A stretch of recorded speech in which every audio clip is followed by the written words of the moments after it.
It should cover the different contingencies, and it also gives a more standardized terms for like damages and what happens if certain events happen, right? How do we resolve the conflict and all that?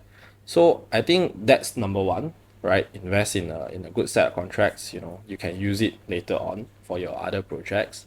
But number two, after you have a good contract, there is no point if you do not project manage according to the contract.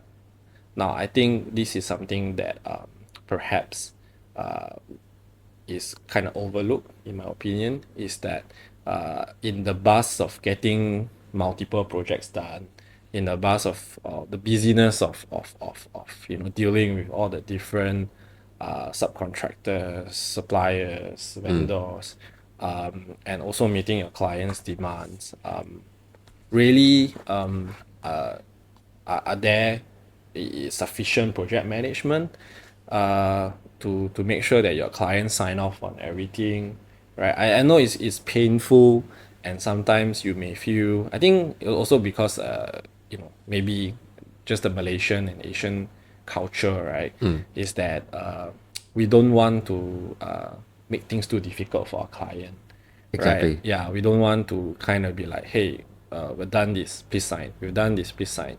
Right. But I think it's important to be very clear right from the start that this is how we're going to do it.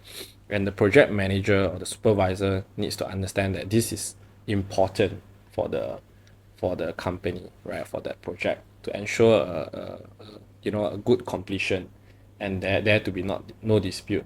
I think what we do find is that when we actually dig deeper into the documentation and the progress and asking questions, then we find that, hey, maybe the project wasn't managed as well as it should. But I mean, can't really blame the individuals as well, because I think the company needs to set the expectation and really follow through and be like, hey, if this is not signed off, then we can't go to the next phase, right? And just insist on that every single time. Yeah.